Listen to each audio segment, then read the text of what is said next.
Hello students. Last class में हम लोगों ने डी ब्लॉक एलिमेंट्स का इंट्रोडक्शन देखा था। तो आइए आज के क्लास में इनके फिजिकल प्रॉपर्टीज को स्टडी करते हैं and starting with metallic properties. तो देखिए बच्चों, except few elements like manganese, mercury etcetera, generally all the d block elements show good metallic properties like malleability, ductility, hardness, lustrous behavior, producing sonorous sound, good conductor of heat and electricity, etc. Second one is melting point and boiling point. बच्चों generally सारे ही D block elements का melting point और boiling point बहुत high होता है, और ऐसा होता है इनके अंदर मौजूद ढेर सारे अनपेयर्ड इलेक्ट्रॉन्स की वजह से।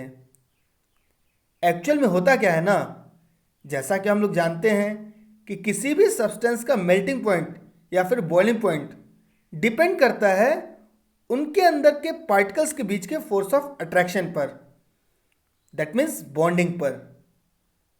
और मेटल के अंदर जो बॉन्डिंग प्रेजेंट होता है वो है मेटलिक बॉन्डिंग। तो हम लोग बोल सकते हैं कि मेटल का मेल्टिंग पॉइंट और बॉइलिंग पॉइंट डिपेंड करता है मेटलिक बॉन्डिंग पर, और मेटलिक बॉन्डिंग डिपेंड करता है डी सबसेल में present number of unpaired electrons पर।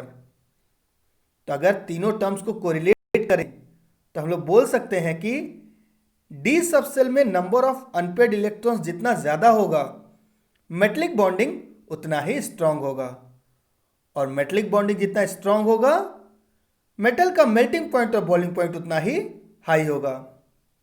और इसी तरह इसका अपोजिट भी पॉसिबल है, मीन्स डी सबसेल में नंबर ऑफ अनपेयर्ड इलेक्ट्रॉन्स जितना कम होगा, उस मेटल का मेटलिक बॉन्डिंग उतना ही वीक होगा, और मेटलिक बॉन्डिंग जितना वीक होगा, उस मेटल का मेल्टिंग पॉइंट और बॉइलिंग पॉइंट उतना ही लो होगा।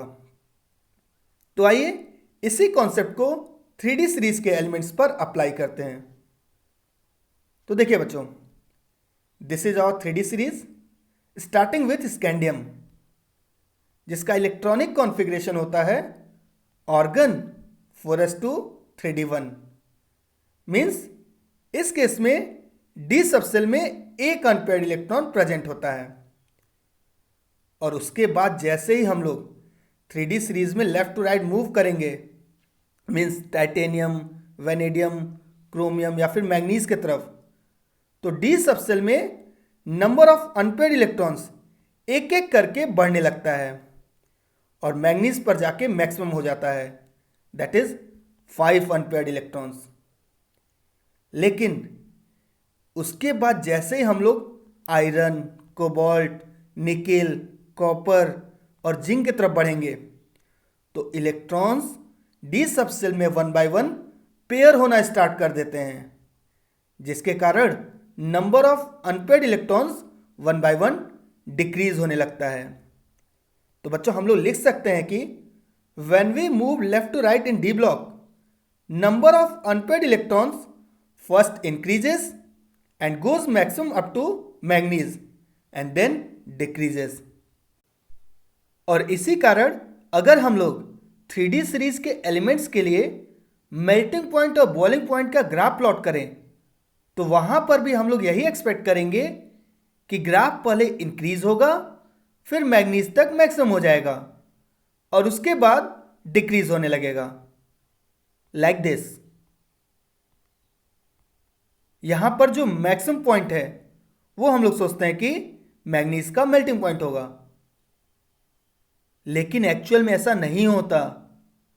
एक्चुअल में मैंगनीज का मेल्टिंग पॉइंट एक्सपेक्टेशन से थोड़ा लो होता है, जैसा कि अभी आप स्क्रीन पर देख रहे हो, और इसका रीजन है मैंगनीज का हाफ फील्ड कॉन्फ़िगरेशन। बच्चों हाफ फील्ड कॉन्फ़िगरेशन होने के कारण मैंगनीज 3D सीरीज के बाकी एलिमेंट से थोड़ा ज़्यादा स्टेबल होता है, और हम लोग तो जानते ही हैं कि जो चीज़ स्टेबल होता है वो स्ट्रांग बॉन्डिंग थोड़े ना बनाता है। तो इसीलिए मैंगनीज के अंदर भी थोड़ा वीक मेटलिक बॉन्डिंग पाया जाता है, जिसके कारण इसका मेल्टिंग पॉइंट एक्सपेक्टेशन से थोड़ा लो हो जाता है।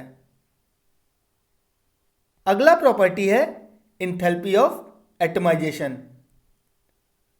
तो बच्चों डी ब्लॉक एलिमेंट्स के केस में इंथैल्पी ऑफ एटमाइजेशन जनरली बहुत हाई होता है और रीजन यहां पर भी सेम है, that is having large number of unpaired electrons.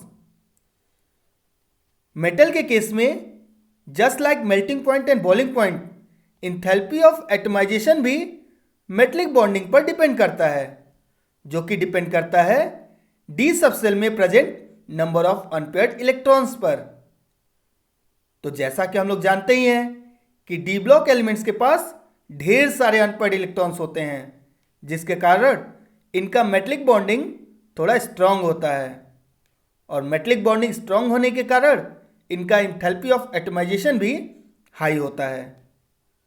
और अगर ग्राफ की बात करें तो ग्राफ यहाँ पर भी सेम ही रहेगा।